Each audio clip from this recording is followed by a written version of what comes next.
Welcome to Down to Earth but Heavenly Minded podcast. Hosted by Irving Risch. Light from the land of the Sphinx. Chapter 20, The Manna and the Sabbath. On the 15th day of the second month, Israel reached the wilderness of Sin, Exodus chapter 16 verse 1, or the thorn bush, and began a fresh round of time after their departure from Ramesses. At this place and time their first great uprising against their leader and the God occurred. The whole congregation murmured. Verse 2, their stores of food brought out of Egypt had come to an end, and they complained bitterly. We sat by the flesh pots and did eat bread to the full, and as they looked upon the barren place around them, they declared, Ye have brought us forth into this wilderness to kill this whole assembly with hunger. Verse 3. The chronicling of such dates and localities may not be on the lines adopted by the historian, but it is according to the plan of divine inspiration. Let us search for the key. While the glory cloud of Jehovah's presence shaded and illumined the camp, the hearts of Israel were upon Egypt. Their faces were turned thitherward, and it needed Aaron's eloquence to change their attitude, but after a while, they looked toward the wilderness. Verse 10, in these words, they looked toward the wilderness, lies the key we seek. God had displayed his glory in judgment, both in Egypt and in the Red Sea. He would now display his glory in the wilderness. And as the people faced that way, behold, the glory of Jehovah appeared in the cloud, and he declared that all should know, I am Jehovah your God. Verse 12. We take up our stand with the hungry people at the end of the anxious day, and lo, at even the quails came up and covered the camp. Here was the flesh desired. Israel were not appointed to perish by Jehovah, their salvation. It was he who had brought him out from the land of Egypt, and this the quails demonstrated to Israel. But more, in the morning they were to see the glory of Jehovah. And, in the morning the dew lay round about the host. And when the dew that lay was gone up, a new thing occurred, one which had never been before on earth. Behold, upon the face of the wilderness there lay a small round thing, as small as the hoar frost on the ground. Exodus chapter 16 verse 14. Manna, what is this? The people exclaimed. It was God's glory in the wilderness, it was the gift of God. But even, then ye shall know that Jehovah hath brought you out from the land of Egypt, and in the morning then ye shall see the glory of Jehovah. Exodus chapter 16 verses 6 to 7. Seeing is synonymous with knowing. Seeing the glory of Jehovah did not consist in the sight of the glory of the Lord which appeared in the cloud, as mentioned in verse 10, but in their perception or experience of that glory in the miraculous gift. The story of the manna occupies the first week of the 14 days that remained to Israel before reaching the Mount of God, and together with the story of the gift of the manna, is combined the restoration upon the earth of Sabbath keeping to Jehovah. At the beginning, the Creator himself kept Sabbath, and placed man in the Sabbath rest. The newly fashioned earth was fully blessed and abundantly beautiful, and in the garden of God, man's joyful occupation was set out. From the fall of man, and the ensuing death and toil of a suffering world, until the bestowal of the manna from heaven in the wilderness, the revelations of God makes no mention of Sabbath. Regarded as a division of time, the 7 days were sacred in Chaldea. In Egypt, the month was divided into 3 sections of 10 days, but a holy Sabbath to Jehovah was a new thing on the earth. Tomorrow is a rest, a Sabbath holy to Jehovah, i.e., tomorrow must be a day of rest, observed strictly as a Sabbath, or festal rest, holy to Jehovah. It is at once a statement and an injunction. The people knew it as a Sabbath, they were to observe it as a great festival. The manna is a figure of Christ, John 6:48-51. The Sabbath is both commemorative and anticipative of God's rest, Hebrews 4:1, his rest. And only through Christ is that rest assured. God's rest shall yet be established, and once more he shall survey all and say, It is very good. Genesis 1:31. The former things shall have passed away, and his original purpose in relation to man shall be fulfilled. Revelation chapter 21 verses 3 to 4, but in a way of richer and greater glory than was the case in paradise. With such interest attaching to the manna, we may well linger over the nature of the gift. It was sent from heaven to earth, it was heaven's pure bounty upon the barren waste. And thus was gift communicated. A layer of dew lay round about the camp, and as the dew exhaled the manna appeared. It was covered with and was bestowed in the dew. The dew is a type of the Holy Spirit by whom Christ was conceived, and through whom he is spiritually communicated.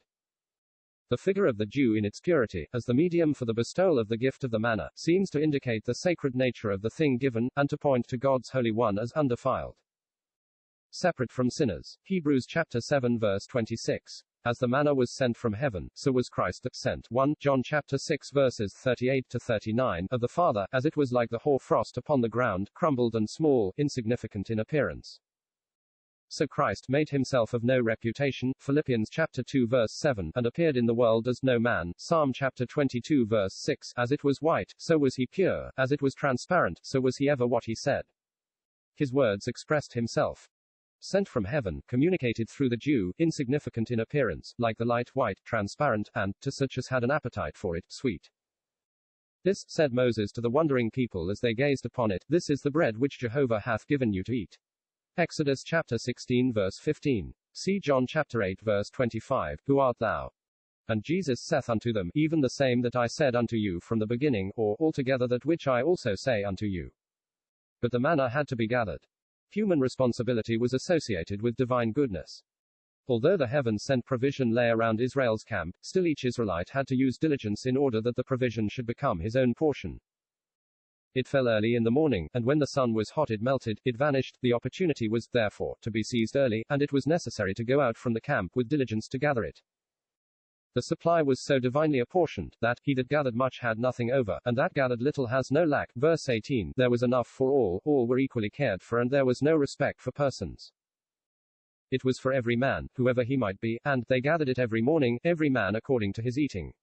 Verse 21, The zeal necessary to healthy spiritual life, the appetite for Christ, that seeks him first, and that feeds upon him, the bread of life, are here most admirably symbolized. In gathering the manna, man had to stoop, for it fell upon the ground, and, without contradiction, the lowliest find for themselves the most of Christ.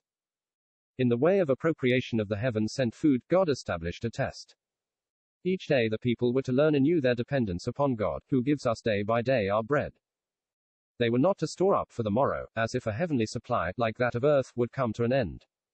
Such as hoarded it up found but worms, and that which stank for the disobedience. In the hoarding up, there was not only a misappropriation of the food, there was also a misapprehension of its character.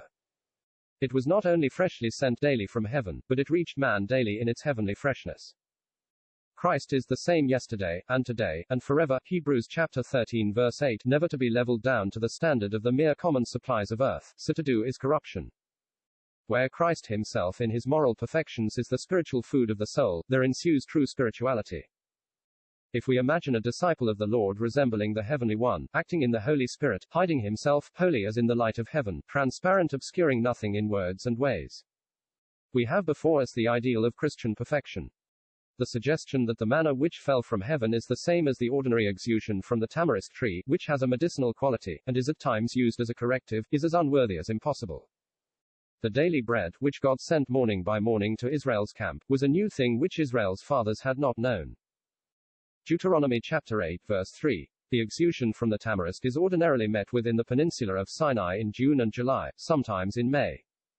It contains no farina, but simply saccharine matter. See Biblical Commentary on the Old Testament. The children of Israel did eat manna 40 years, Exodus 16:35. It was their food for the whole period of their wilderness life, and never once did the supply fail them, neither did God ever give them another food. They had their flocks and their herds, which they had brought out of Egypt, probably they were able to sow and reap, at least at times on their journey, but one food, and only one, was rained upon them from above. God's food for the spiritual life of man is Christ, and Christ alone, during the 40 years, the term of human probation on earth. The manna occupies one of the most prominent places in the story of Israel's wilderness way, perhaps the most prominent after the cloud, and its importance is so great that, even before the tabernacle was erected, the storing up of a given quantity of it for a testimony to future generations is mentioned. Ver. 33. The golden pot with its contents of an omer was laid up in the tent devoted to sacred use prior to the erection of the tabernacle, and when the tabernacle was set up, the golden pot of manna found its place there, in the holiest of all. Hebrews chapter 9 verse 4. The quantity of manna apportioned to each person for the day was an omen.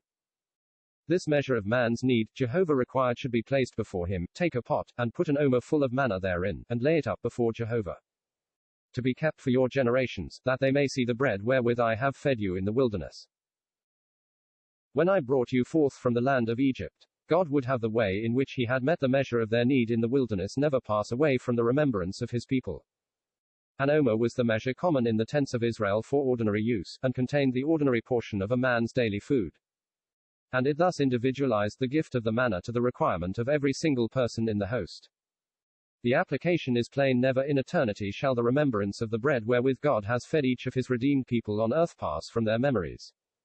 Exodus 16:33-32. The word used for pot occurs in no other passage. It corresponds in form and use to the Egyptian for a casket or vase in which oblations were placed.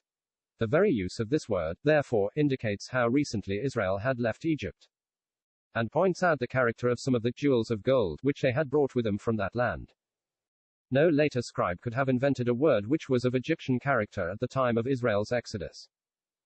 In like manner the statement, now an omer is the 10th part of an ephah, verse 36, owes its force to the possession of Egyptian articles by Israel in their earliest stages on leaving their captivity. Moses, in his record of the Exodus, uses these words naturally, and when the people used other articles, the Egyptian words died out. The ephah was an Egyptian measure, supposed to be about a bushel. The pot was one of the Egyptian vases Israel had carried out from the land of bondage. Probably it was not unlike one or other of the Egyptian vases represented below, and which were in use at the time of the Exodus. The omer was a small vessel, cup, or bowl, which formed part of the furniture of every house, and being always of the same size could be used as a measure in case of need. On various occasions in his ways with Israel in the wilderness, when instituting a matter of special importance, God opened his instructions on that institution by introducing the Sabbath. We thus see the working of the divine mind in the inspired writings. Thousands of years may pass by, and human generations succeed human generations, but in his own time the original purposes of God will be fulfilled. God gives us hints of what shall be, he leaves us to take them. When Jehovah renewed his communications with Israel after they had broken his covenant, his first words to them were respecting the Sabbath. And thus the mention of the Sabbath introduced the free will offerings of Israel for the sanctuary, Exodus chapter 35 verse 2, etc. The Sabbath is introduced as a kind of preface to the feasts of Jehovah, and these feasts point to the rest which is yet to be, Leviticus chapter 23. That 7 Sabbaths of years which were ordered to be held in the land also indicate the divine purpose respecting the future, Leviticus chapter 25.